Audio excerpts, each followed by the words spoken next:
Okay, if you grab your seats, we'll go ahead and get started. My name is Cornell Clayton. I'm the director of the Foley Institute here at WSU, and on behalf of the Institute, I want to welcome you out to our discussion today. Before we get started, I also want to remind you that next week we are going to be hosting a candidates debate between Kathleen Morris Rogers and Joe Kokotis for the 5th Congressional District. That's next Wednesday, 7 p.m. We're going to hold that over in the Cub Auditorium, so put that on your calendars as well. Today, however, we're going to be talking about the crisis in Central Europe, the refugee problem, the EU, and other contentious issues taking place in Central Europe. And we're fortunate to have with us two professors from a place where I often go and I love, one of my favorite places around the world, Slovenia, the University of Ljubljana. We have with us today Miro Hacek, who is a professor and the head of the Department of Political Science at the University of Ljubljana in Slovenia. Widely published in the area of public administration and comparative politics, Dr. Hacek formerly served as the president and general secretary of the Slovenian Political Science Association, as the vice president of the Central European Political Science Association, and he currently serves as the lead editor of the International Journal of Comparative Politics. Miro has been a guest lecturer at universities around the world, and it's a pleasure to have him here with us at WSU for the first time. We also have with us today Simona Kukovic, who is an assistant professor and a researcher at the Center for the Analysis of Administrative Political Processes and Institutions at the University of Ljubljana. Her research focuses on political leadership, e-democracy, regional and local self-government, and administrative political processes and institutions. Dr. Kukovic was previously a visiting researcher at the Montfort University in Leicester, England, and she is currently a tutor and the chair of policy analysis and comparative politics in the Erasmus Mundus's Cody Master Program in Comparative Local Development. Please join me now in welcoming Dr. Kukovic and Miro Hacek.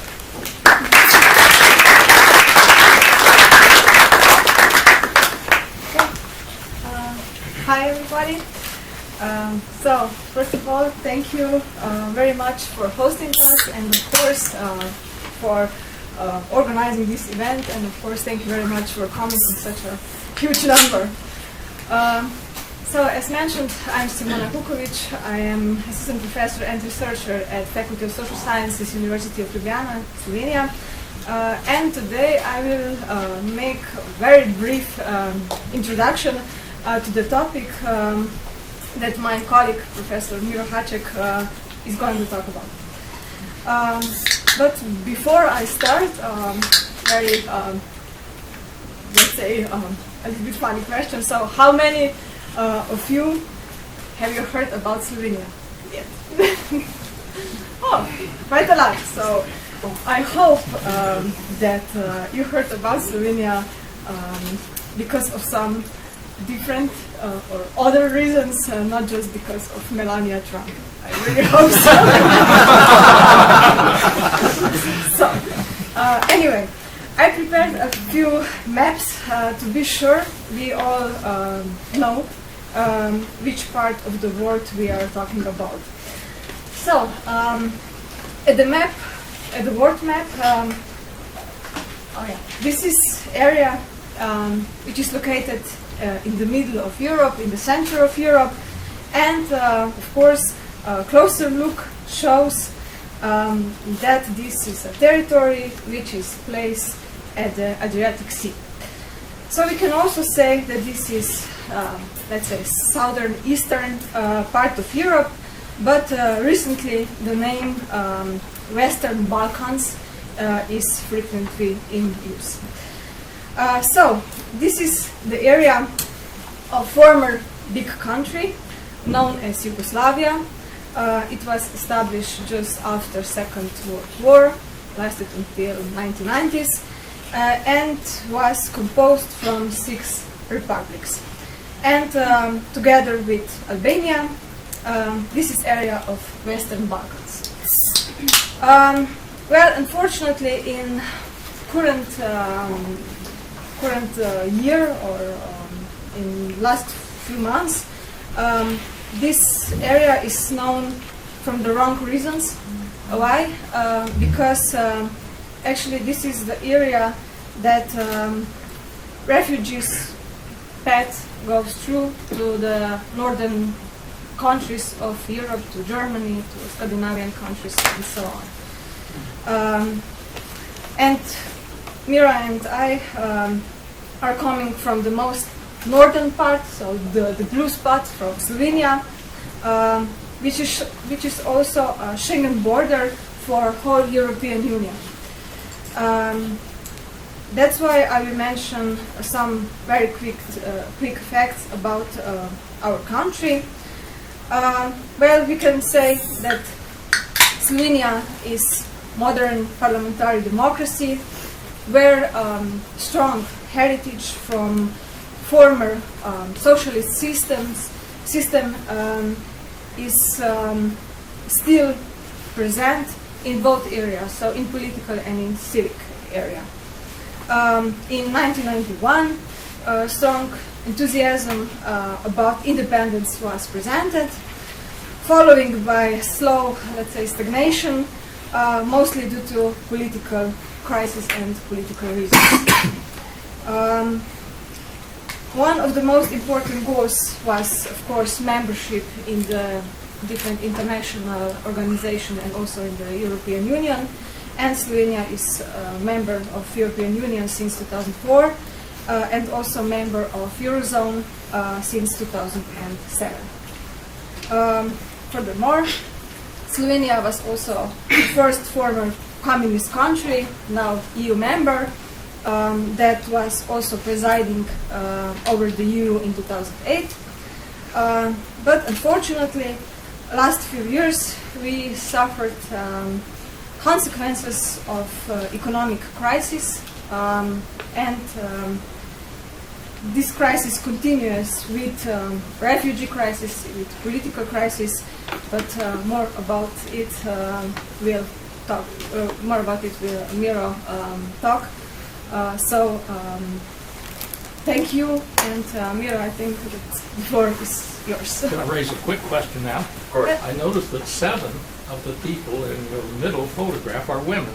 Is there a tradition of women being involved in government in Slovenia?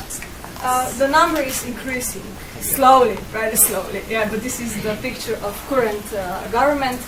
And there is our Prime Minister, Dr. Miro, and of course there is also a picture of Slovenian National Assembly. Thank you. Thank you. Okay, hello from my side. I will now take over this lecture.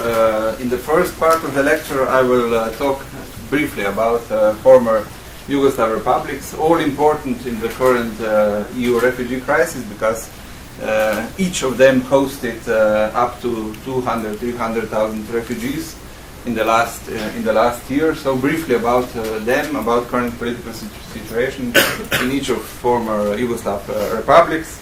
Then I will briefly show you some data about the current economic situation that also explains why there are problems, why there are difficulties in this area in the last, let's say, almost a decade.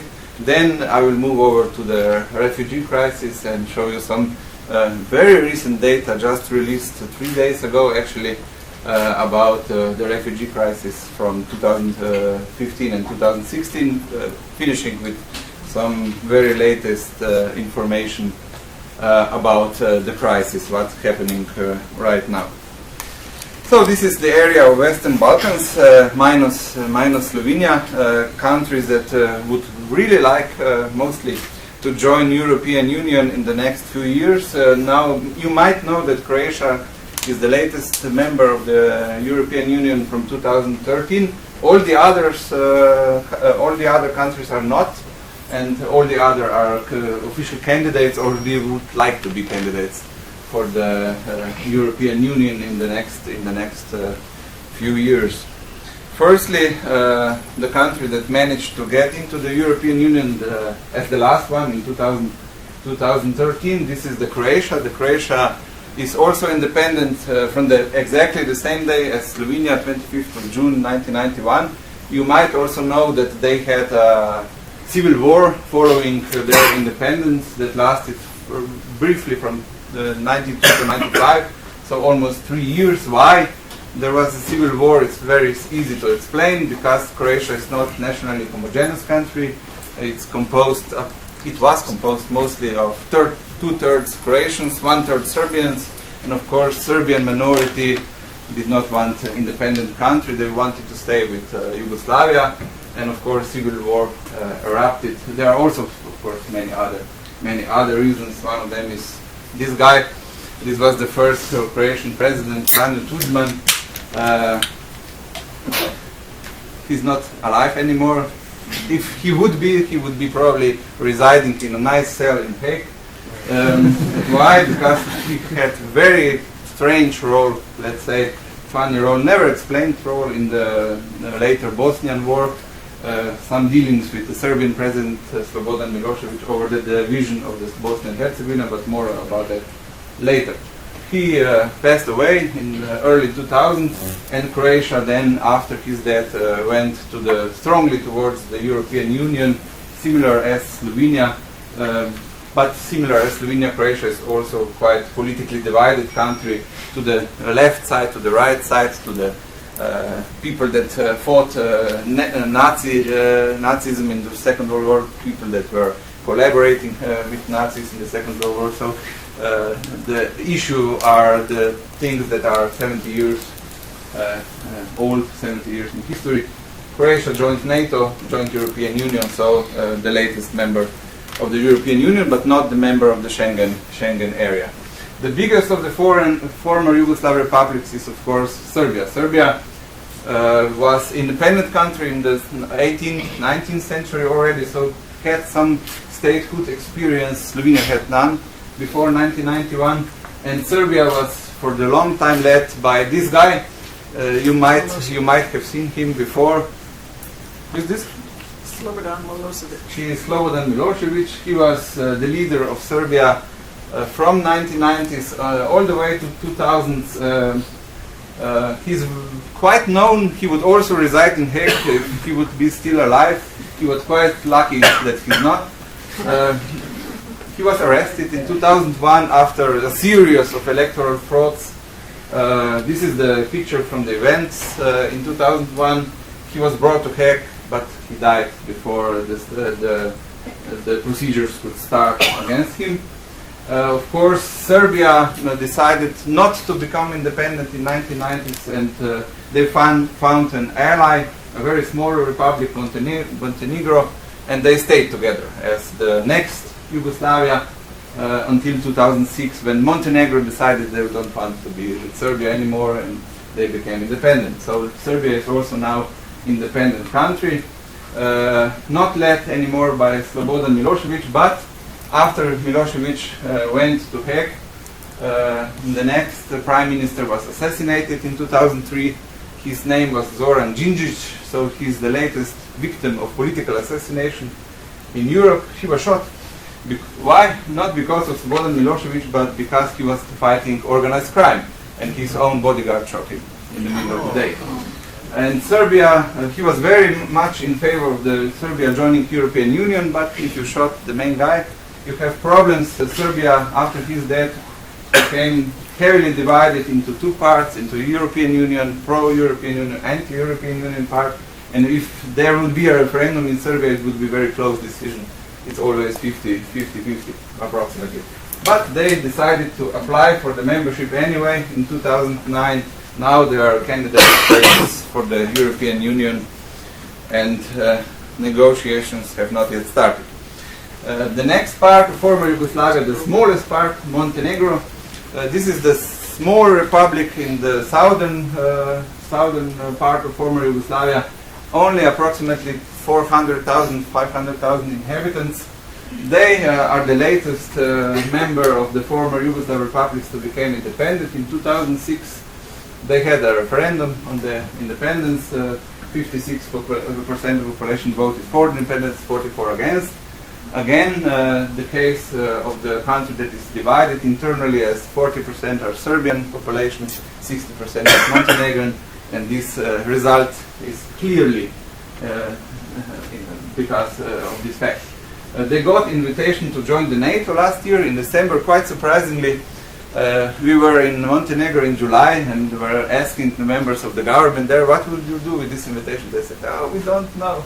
We have so many Russians coming over if we accept the invitation, of course, tourism is over, Russians will stop coming, and this is the only source of income really. So they are still deciding what to do. Of course, if you say no to NATO, it's also not a good thing. They are official candidates for the membership in the European Union, but again, like Serbia, the negotiations have not yet started. I'm sure you heard of the next case. Bosnia and Herzegovina is the most known former Yugoslav republic in the world for all the wrong reasons, of course. They are independent since 1992, but they had the most, let's say, damaging civil war from 92 to 95. This is the map of, current map actually, from Bosnia and Herzegovina, and there are three colors you can see. The red color are majority Serb population, green color majority Muslim population, blue color is majority Croat population. So how do you solve this issue? It's unsolvable. After the incident in the small town called Srebrenica in 1995, where the Serbian military decided to execute 7,000 Muslim men and boys, the international community finally moved and forced all three sides to sign the Dayton Peace Agreement that formed federal Bosnia and Herzegovina, two parts, Serbian part and Muslim/Croat part of Bosnia today exist, but there are still some forces, mostly Slovenian forces there, 600 soldiers maintaining peace in Bosnia and Herzegovina. At least they don't have to deal with the migrant crisis that goes through Serbia and Croatia and Slovenia. But the next republic does have to deal with the migrant crisis. This is Macedonia, the most southern former Yugoslav republic, bordering with Greece, that has funny official name. Its official name, former Yugoslav Republic of Macedonia.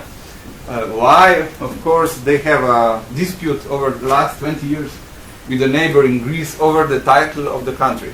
So the Greece is claiming, of course, that Macedonia is its most northern province, and Macedonia has some territorial desires over the Greece territory.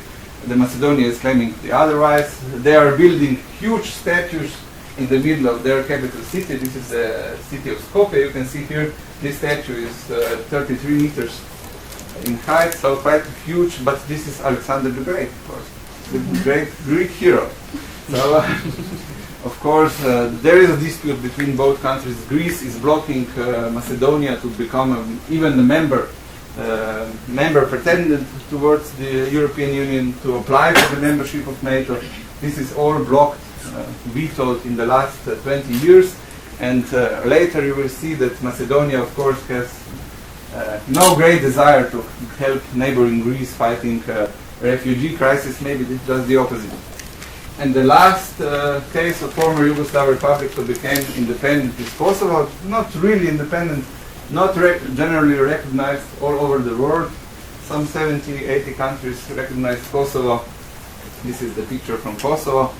The case is also known as NATO intervened in this civil war with Serbia.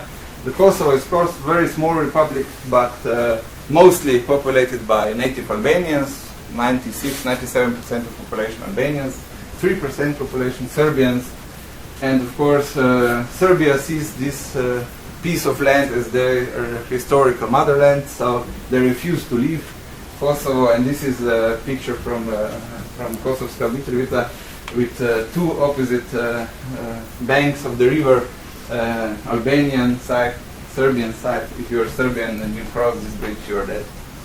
It's so easy. And of course, Serbia is not recognized. Russia, China, of course, are Serbian allies, and they refuse to recognize independent Kosovo. Maybe more about that in the question part. Europe faces, of course, economic crisis. Just to show you some numbers of former Yugoslav republics from the independence forward, this table shows the GDP per capita at current prices in US dollars for the last 25 years. you can see that the differences between different parts of Yugoslavia, former Yugoslav republics, are huge now. They were not so huge in the 1990s where the story started. Now the difference between Slovenian GDP and Bosnia and Herzegovina GDP is 1 to 6. So, but in the last 2 years you can see some problems, some negative growth. More clearly seen here, this is a table that shows annual GDP growth in former Yugoslav republics in the last 20 years, and you can see some cases from 2009 or negative growth. In Croatia, for instance, the same data is also for 2015 and 16, so Croatia is experiencing negative growth for the 8 years consequently. And there were also some big drops in other former Yugoslav republics. In 2009, one of the records in European Union, Slovenian, minus 7.8% just in 1 year. But more or less, some republics recovered. After that, to be again hit by the next crisis that appeared in 2014 and more strongly in 2015. This was, of course, the migrant crisis. As you know, the path of the migrants, or as some call it, refugees, we can debate over the name, opened in 2015, and this was so-called Western Balkan path that went from Greece through Macedonian border, through Kosovo or Serbia, or both, crossing then Croatian border. Then, of course, refugees entered into European Union, but not yet in Schengen area. Then they, of course, entered to Slovenia. Then this meant that they crossed the Schengen border, so-called Schengen border. Then, of course, most of them went to Austria and Germany, but more about data a little bit later. These red dots are, of course, borders when this happened. So where the government decided to build some sort of barbed wire fences, various obstacles to refugees that they would not cross into the countries. And of course, some governments, this is the picture actually from Slovenia, decided to use these tactics. So not to transport refugees, just let them walk miles and miles and miles. Of course, nobody turned around because of this, but we saw these pictures from for many months, people walking through the country, escorted by the police. And this picture is also from Slovenia, of course. Our Prime Minister visiting refugees, of course, for all the right reasons, right? With all the cameras. It's not PR, it's a real concern over the refugees. About some numbers, this route opened in the late summer 2016, and these are the data that were released by the UN High Commissioner for Refugees just 3 days ago. From 2015, so 1.32 million asylum applications were received in the European Union. Out of that, 29% went to Germany, 13% went to France, almost same as Sweden, 7% went to Italy, almost 7% went to UK, nobody to Central or Eastern Europe. Poland, Slovakia, Czech Republic, and Hungary, so-called Visegrad countries, combined less than 3%. Slovenia, Croatia, Romania, Baltic states, combined less than 0.5%. Nobody stayed in Slovenia. We received, out of this 1.3 million, we received some 200 applications for asylum. Our journalist asked the refugees, of course, why do you not want to stay here? It's a nice country. And the replies were shocking, actually. They said, you're poor, we don't want to stay here. It was quite shocking. Slovenian government responded, of course, the same way as all the others. They built fences, barbed wire on the borders. Of course, this didn't stop anybody. And these are pictures are from the Serbian-Hungarian border and Serbian-Macedonian border. You can see here that masses of people tried to force their way through the border. Some succeeded, most also not. What did the politics do? They finally decided to get together in October 2015, so they needed 3 months for this. They decided to cooperate, and so-called 17-point action plan was agreed that actually basically closed down the Western Balkan refugee route, and the numbers slowly began to drop, firstly to 2,000 persons daily. At the top of the crisis, Slovenia received 20,000 people per day, one day. This is the country of 2 million, so this is 1% of population per day. Then the numbers slowly started to drop. Why? Because Macedonia closed the border with Greece for probably not the reasons they declared. Of course, the reasons I explained earlier. So the Greece is of course not a friendly country, but it's nice to be a little bit naughty towards the country that was naughty to you for the last 2 decades. The first half of this year, the numbers dropped significantly. Now the flow of refugees is almost over. Per day, those countries received some 10 to 20 persons. But the problem is, of course, as official flow is over, the black market has opened, and all sorts of criminals are now transporting refugees towards, of course, the countries they want to go, mostly Austria. 2 minutes remaining. Response to the migrant crisis from so-called Visegrad countries, Slovakia, Czech Republic, Hungary, and Poland was very much different to the response from any other EU countries. You can see here some funny pictures. This is not the Second World War. This is quite recent. Political situation in all those 4 countries is very much different to the political situation in all other European countries. This is picture from Poland. This is also picture from Poland. Hungary, Poland. And in Poland, you know that there was the last case of election of the far-right president, also parliamentary elections was won by the President Kaczynski political party, and of course they have only one real foreign policy, and this is policy that says no to any refugees. So they are not prepared to accept anybody. In Hungary, of course, it's almost the same. You probably heard of the case of Viktor Orban, the man that presents himself as the one who had the most efficient solution for the refugees. He was the first to build the barbed wire towards Serbia and later also towards Croatia. But Viktor Orban is also the member of the party that has almost 2/3 majority in the parliament, and the party that dresses like this. If this resembles any historical period, it's just for coincidence. Of course, he is the far-right politician. Mostly builds his politics on the nationalism. More, I would even say, the most extreme sort of nationalism. So. Maybe more than that also later.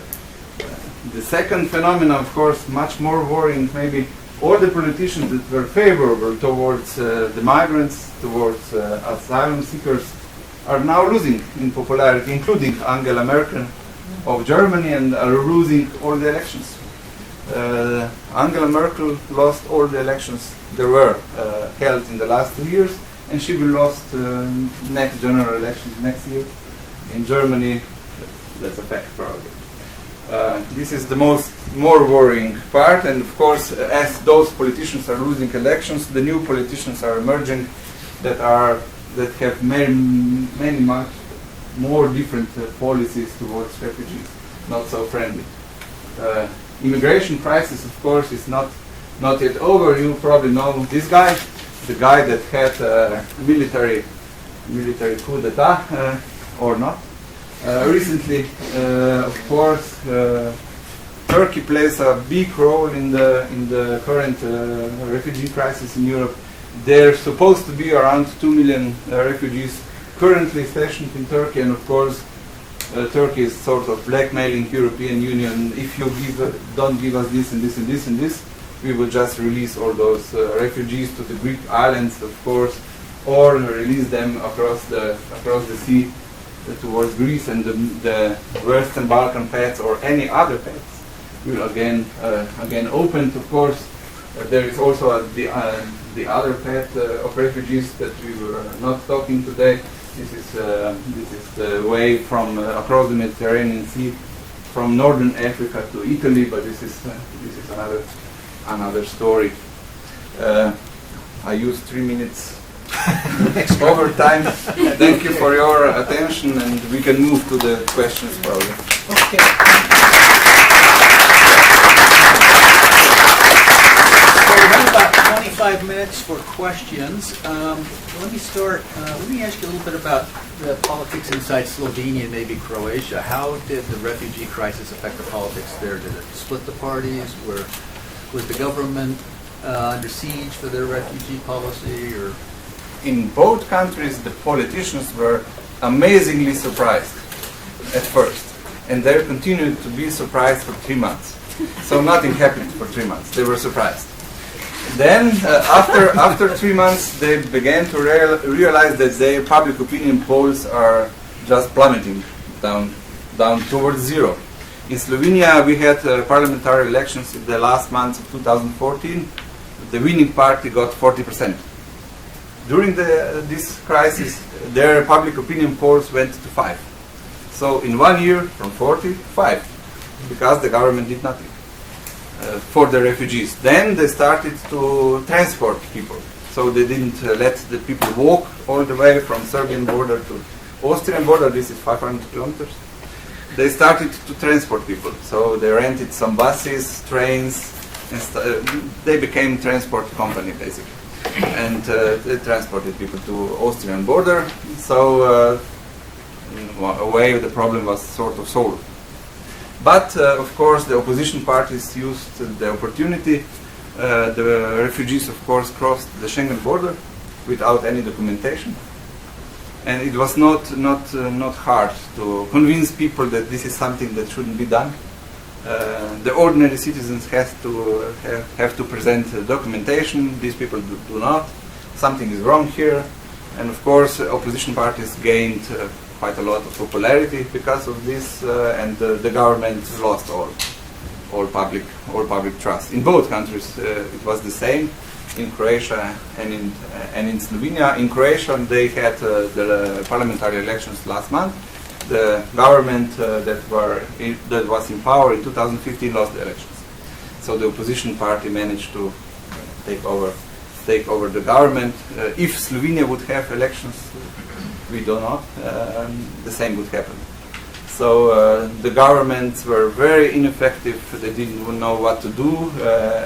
When they got the signals from the EU that something needs to be done, there was a pressure from Germany and Austria. Of course, something was done. The leaders got together, they formed this plan, but they used Macedonia again as the one country that should solve the crisis. It was not their crisis. And Macedonia just shut the border, and this was the solution. Of course, this is not the long-term solution, as now the refugees are going through Bulgaria, through Albania, through other channels, and the crisis is just prolonged to some other period that will emerge again. I think. Yeah, please. Anyone? Yeah. Besides the the government, what are the people of Slovenia's concern about migrants, or what they call refugees, going into the country? Actually, people of Slovenia did not experience really migrants. The most experience we had was seeing buses or trains full of people passing through the country from one border to another border, from Croatian border to Austrian border. So most people do not have personal experience. This, of course, doesn't mean that they don't have the opinion, and opinions are mostly negative. When the crisis started, there was quite strong support for the refugees or for the migrants. Some 60% of the population supported migrants, so they should be helped, they are poor, whatever. After 2 weeks, the support plummeted to 5%. From 60 to 5 in 2 weeks. Just the media needed to show the devastation that was left behind the migrants. They needed to show few official sentences, like the sentence that we are a poor country and they don't want to stay there. And of course, war was over. And from this moment forward, there is no support for the refugees or for any crisis. But in the last few months, Slovenia has received some refugees through the European mechanism. So there are a couple of hundred refugees now stationed mostly in Ljubljana, because no other city is prepared to host them. But the capital city, they are in Ljubljana. Of course, they don't have anything to do. They cannot work, and they're just there, enjoying their freedom, maybe, but also boredom. But this is all the experience the average Slovenian inhabitants has with the refugees, of zero experience. But all the opinions, of course. Yeah, please. So, what is the future of the EU? And recognizing that Niels Bohr said predictions are very difficult, especially about things in the future. Yeah. I'll put you on the spot. I have no idea. I have no idea what is the future of the EU, but I would say there is a future for the EU, but it's not clear what is the future. You know that then after the EU, or in the middle of the EU refugee crisis, also the Brexit. The Brexit happened. The next question could be, what do you think about Brexit? What does Central European countries think about Brexit? I can tell you that they don't think anything about Brexit. They don't care. They don't care. Average Slovenian or even Croatian or even Serbian person does not care about Brexit. So the opinion is, if they want to go, what do we care? Of course, you must also understand that the most important country in the European Union, especially in Central Europe, is always Germany. It's not England. And it's very important what Germany does for this area. In Germany, of course, Angela Merkel is still in power for now, and Angela Merkel is still very much in favor of the European Union and future development of the European Union. But apart of that, the trust of people towards the European Union is slowly dropping. In most countries of the European Union, now the majority is not trusting the European Union. It's not supporting the European Union. If we would have referendums in every EU countries, there would be more Brexits. It would be more exits, so to say. And Slovenia would be one of them, one of the countries that would vote to exit European Union. Also some others, also of course all Visegrad countries would leave the European Union. What impact this would have on our internal politics is debatable, but I would say very much negative impact. Yeah. How do you explain the superior economic growth and wealth of Slovenia compared to other former Yugoslav republics? It's quite easy to explain, actually. Slovenia had no war, or very, very short wars, to say it correctly. Then they were compared to other Yugoslav republics that had 2-year armed conflicts. Slovenia was the most northern country, always in close vicinity of Austria and Italy. This helped because the borders in former Yugoslavia were open borders. You would be not shot if you would want to cross the border from Yugoslavia to Austria. If you would cross the border from Hungary to Austria, of course you would be shot.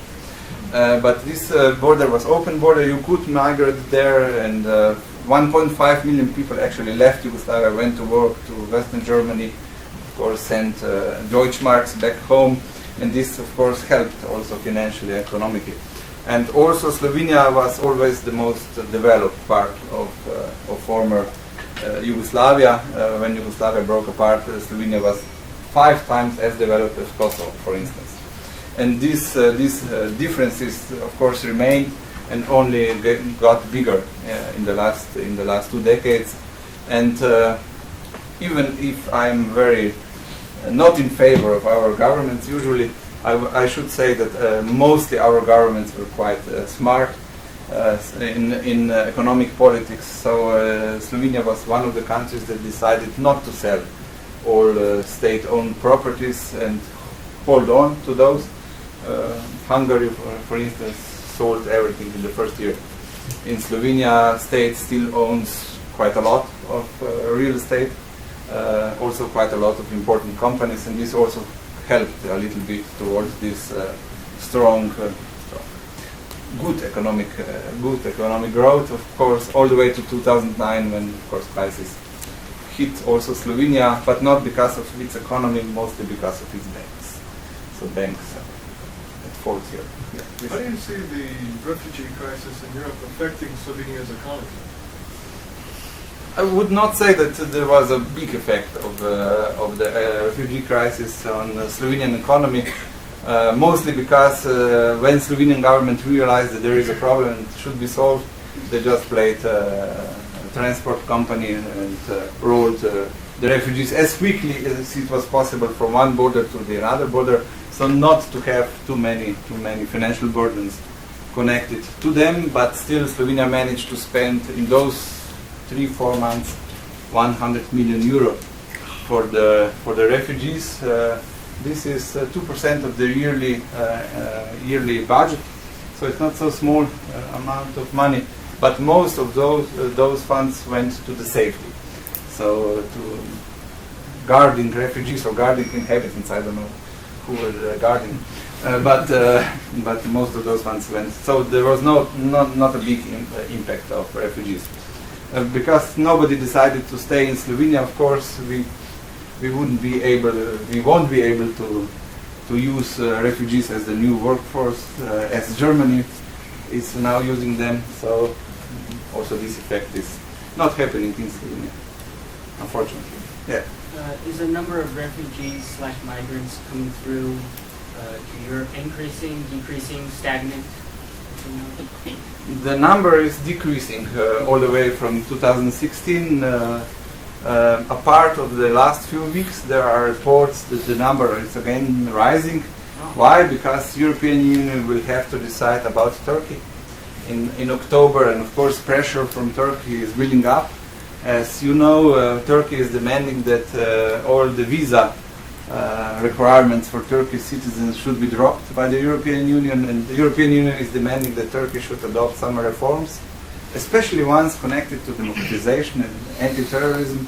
And of course, Turkey is refusing those reforms. So what will happen is probably that there will be even more refugees coming from Turkey. It's very clear, becoming very clear that Turkey can regulate the refugee flow from Turkey to Greek islands, and they will probably try to put pressure to the European Union even more, but luckily winter is coming, not only in Game of Thrones, also in Europe. so this will of course help a little bit, but what will happen next spring, it's probably a good question. Yeah, please. Dobrodošli. Hvala. My name is Nikola Lovic. I'm Croatian, so I don't agree with anything you said about me. I'm more interested in what I've seen. So many young people in universities getting their degrees and they can't get jobs. And is that the same issue in University of Ljubljana and through the region, where we have so many really fine people, but there's no place for them to go? Of course. Of course. As many of you know, and some don't, the study in all former Yugoslav republics, not only in Slovenia, for the young people is free. So you don't pay any tuition. And this goes also for a bachelor study and even for master degrees. So everything is free. And if everything is free, of course, everybody wants to study. So 70% of population from high schools actually go to the university. So we get almost everybody. The people that are capable for being students and people that are really not capable of being students. And of course, most of those people also graduate some way or another. but of course, they then overflow the work-related market, and there is no job for them. The unemployment among very young people below 30s, it's almost 25% in Slovenia. General unemployment is around 11%, so this is much higher. It's even more in other parts of former Yugoslavia. It's even more in Spain or Portugal, but this is high number.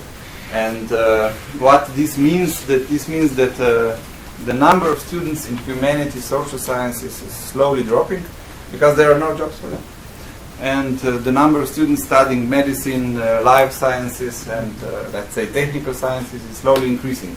This also means that 30,000 people left Slovenia in the last few years, mostly went to the United States, Germany, Brussels, also Australia, so to seek jobs elsewhere. This is of course very stupid, because Slovenia invested into their education. Now those people are leaving, and they are contributing to other economies. The most sad part is that those are probably the best people that Slovenia had, and the people that are left behind. I should not continue in this sentence. So not so good. A lot of the rhetoric we're hearing here in America, like with taking in the refugees, is that we'll be letting in terrorists or people that will be dangerous. Based on what you know and your experiences in the EU with taking in migrants, what would you say to things like that? I would say that most Paris terrorist attackers went on their feet through Slovenia. This is the fact. So those people that committed, Paris terrorist attacks were actually walking from Serbia to Croatia to Slovenia to Austria and so on. So those people were in Slovenia. We know this because our government is very bureaucratic and they like to take data, and they took fingerprints. And of course, if you have fingerprints, you can of course find out who is crossing your territory. And among those hundreds of thousands, of course, there were some cases of terrorists, some cases of radical Islamists, or whatever you call them.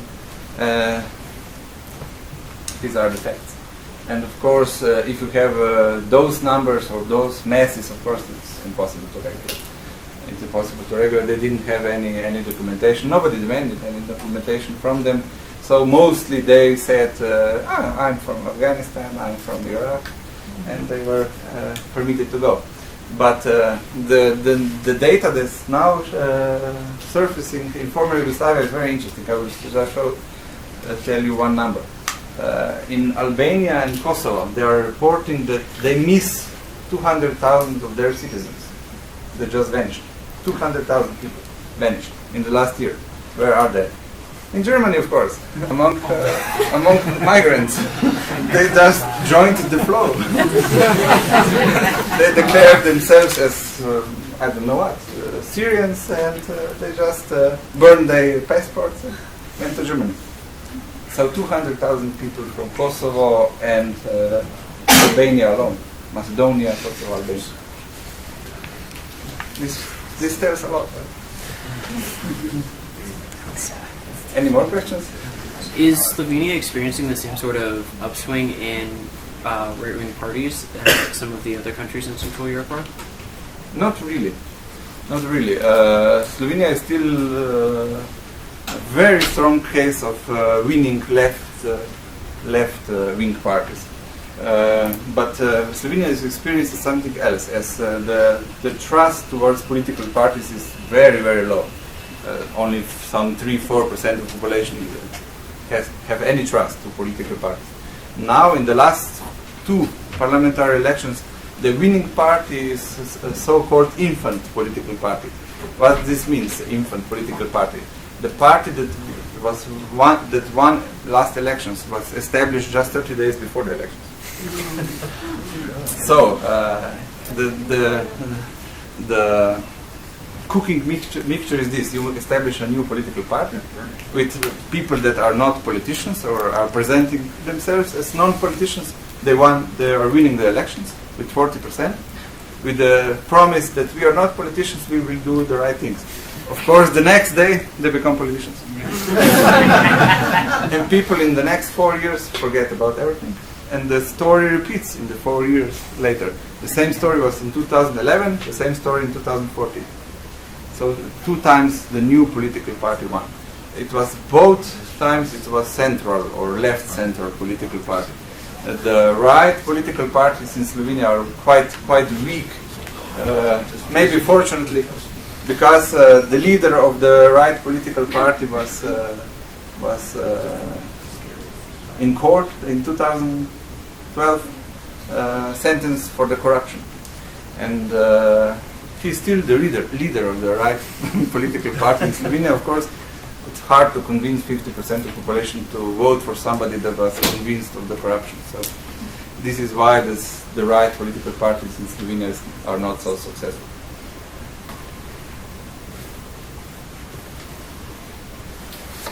Time for one more question, if anyone. I have a question. Do you think that the cultural and ethnic homogeneity of Slovenia has a positive effect on its relative success? I mean, you're not experiencing civil wars. Yes, Slovenia is quite homogeneous country. Yeah. It's 95-97% of the population are Slovenians. The minorities are very few, and a couple of thousands Hungarians, a couple of thousands Italians, some Serbian minorities, and that is it. And the consequence was, very obvious consequence, of course, was that there was no civil war. There was nobody to defend there in Slovenia apart from Croatia. And of course, Yugoslav army had no choice but to leave in reality in 1991. Of course, where they left, it's another story. But they left Slovenia, and Slovenia was sort of permitted to become independent, was left alone to develop. Other republics were not so lucky. And this was positive, of course, sign of national homogeneity. If the things were different, like in Croatia, probably the story would be much different also. So in this regard, Slovenia is quite lucky.